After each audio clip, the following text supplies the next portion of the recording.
नमस्कार दोस्तों, स्वागत है आप सभी का मेरे YouTube चैनल पर। मैं हूं आपका दोस्त वन रक्षक राजन सरोड़िया।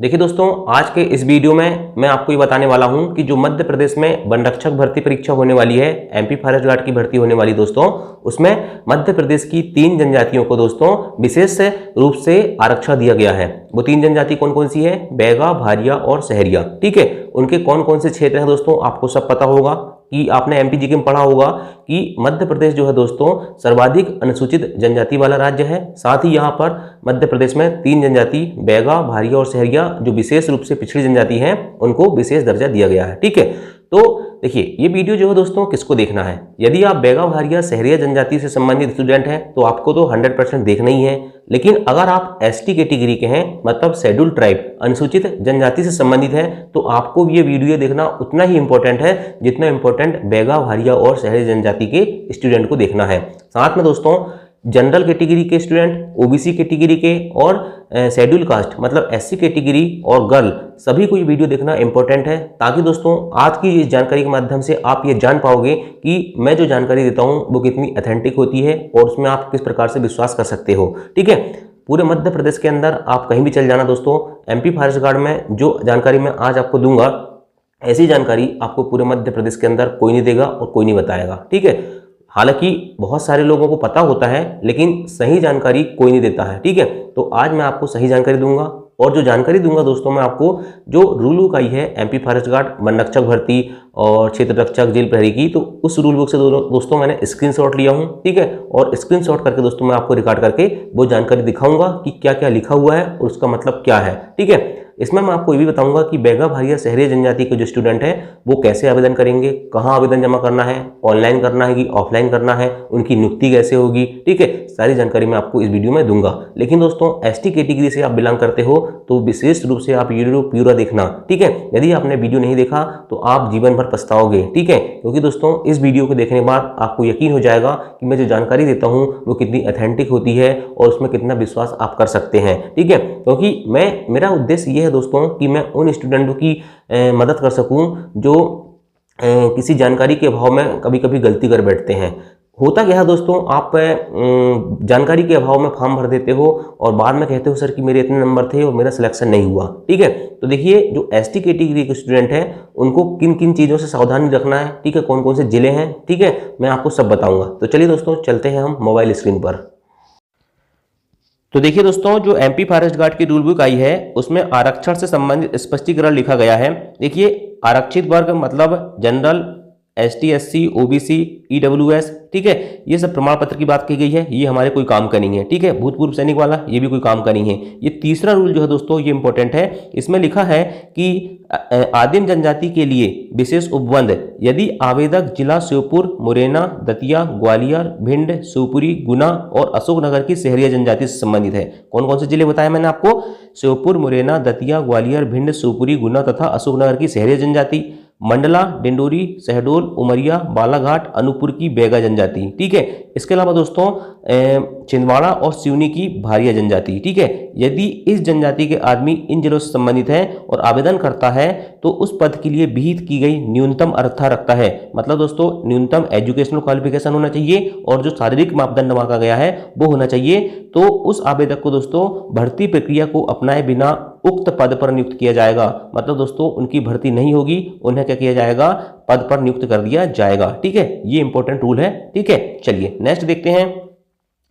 मध्य प्रदेश के विशेष आदिम जनजातीय समुदाय जैसे बैगा, भारिया, सहरिया जनजातियों के ऐसे अभ्यर्थी जो आवेदित पद हेतु न्यूनतम शैक्षणिक अर्थों को पूर्ण करते हैं, वे अनुसूचित जनजाति संवर्ग में विज्ञापित पदों के विरुद्ध आवेदन पत्र प्रारूप 3 है, मैं आगे बताऊंगा। ठीक है, आवेदन भरने की प्रस्तावित अंतिम तिथि और हार्ड कॉपी में समस्त आवश्यक प्रमाण पत्रों को संलग्न करते हुए सीधी नियुक्ति संबंधी हेतु जिले के नोडल अधिकारी को प्रेषित करेंगे।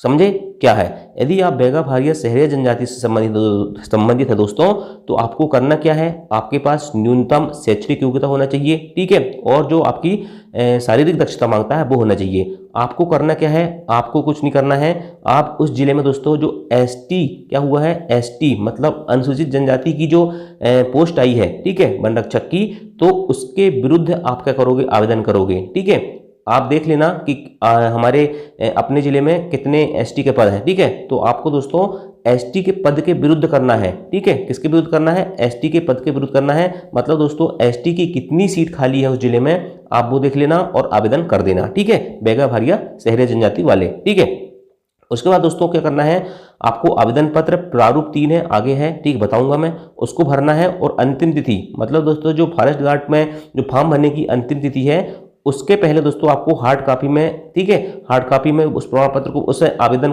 फॉर्म को भरना है और उसे क्या करना है, नोडल अधिकारी को देना है जिस जिले से आपको भरना है। ठीक है, अब नोडल अधिकारी कौन है? तो वन मंडल अधिकारी होते हैं दोस्तों। ठीक है, और पते की सूची अभी संलग्न है, वो आपको मैं बताऊंगा। ठीक, इसके बाद दोस्तों क्या करना है, देखिए यहाँ भी वही लिखा हुआ है, ठीक, सेम रूल है, बस पूर्ण पते का विवरण संलग्न है, ये थोड़ा सा डिफरेंस है, मैं आपको आगे और बता दूंगा।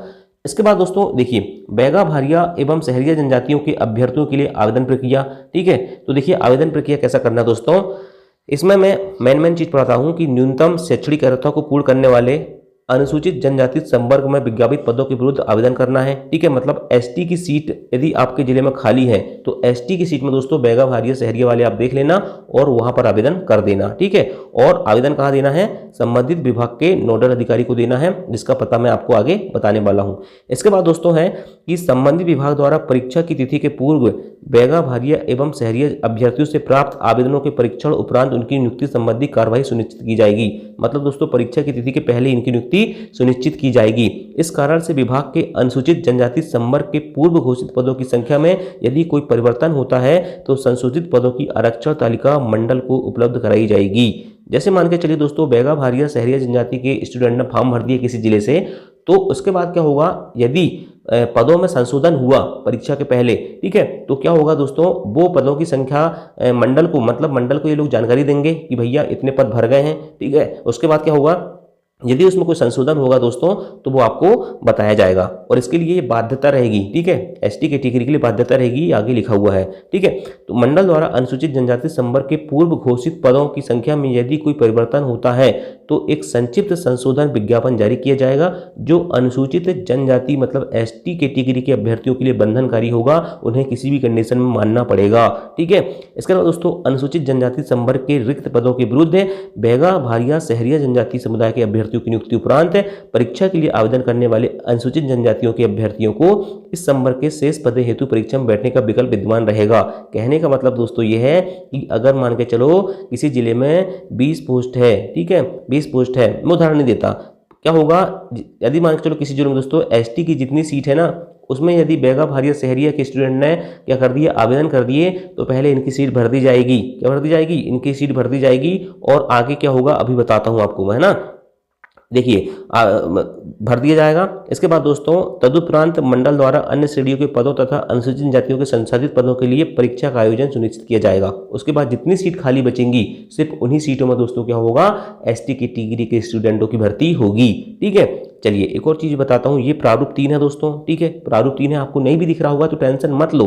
ठीक, ऑनलाइन वाले के पास जाना, प्रारूप 3 निकालना बोल देगा, वन रक्षक भर्ती का वो निकाल देगा। ठीक है, इसमें आपको नाम भरना है, ठीक है, पिता का नाम भरना है, लिंग भरना है और माता का नाम भरना है, जन्म तिथि भरना है, आदिम जनजाति का नाम भरना है। ठीक है, इसके अलावा दोस्तों शैक्षणिक योग्यता का विवरण देना है, इसके बाद कार्य अनुभव का विवरण और इसके अलावा दोस्तों रोजगार कार्यालय का जीवित पंजीयन नंबर और आवेदन प्रस्तुत करने वाले विभाग का नाम। ठीक है, ये सब देना है और इसके अलावा दोस्तों आपको साइन वाइन करना है, ये चीज़ें होती हैं। ठीक, इसके अलावा दोस्तों देखिए बहुत इंपॉर्टेंट चीज़ बताने वाला हूँ आपको अभी आगे कि मध्य प्रदेश के विशेष आदिम जनजाति समुदाय जैसे बैगा भारिया शहरिया जनजाति के अभ्यर्थियों को वन रक्षक एवं क्षेत्र रक्षक पदों के लिए अपने आवेदन पत्र समस्त आवश्यक प्रमाण पत्र संलग्न करते हुए हार्ड कॉपी में निर्धारित आवेदन पत्र की अंतिम तिथि तक मंडल को न भेजते हुए सीधे विभाग को पृथक पृथक प्रेषित करना होगा। कहने का मतलब दोस्तों बैगा भारिया शहरिया के जो जनजाति के जो स्टूडेंट है दोस्तों वो वन रक्षक और क्षेत्र रक्षक पदों के लिए क्या कर सकते हैं, आवेदन कर सकते हैं और उन्हें दोस्तों हार्ड कॉपी में देना है, ऑनलाइन फॉर्म नहीं भरना है। यदि ऑनलाइन भरोगे तो वो अमान्य होगा, आपको हार्ड कॉपी में देना है। इसके अलावा दोस्तों जेल विभाग के लिए बैगा भारिया शहरी जनजाति के लिए वहाँ यदि आप फॉर्म भरोगे तो वहाँ आपको परीक्षा देना पड़ेगा, ठीक है। उसमें परीक्षा से छूट का प्रावधान नहीं होगा, ठीक है। और इम्पोर्टेंट रूल ये है कि अब रहेगा और अब अनुसूचित जनजाति के अभ्यर्थी के रूप में परीक्षा हेतु ऑनलाइन आवेदन करेंगे। मतलब दोस्तों बैगा भारिया शहरी जनजाति के स्टूडेंट यदि जेल प्रहरी का फॉर्म भरते हैं जेल विभाग का, तो उन्हें एसटी की सीट मिलेगी। वो एसटी मतलब अनुसूचित जनजाति से सिलेक्ट होंगे, ठीक है। इसके अलावा दोस्तों एक रूल और है, ये पता लिखे हुए हैं सब, ठीक है। बालाघाट जिला है, बैतूल जिला है, भोपाल जिला है, छतरपुर जिला है, ठीक है। तो देखिए दोस्तों ये जिला है टोटल 15, तो 15 जिले हैं।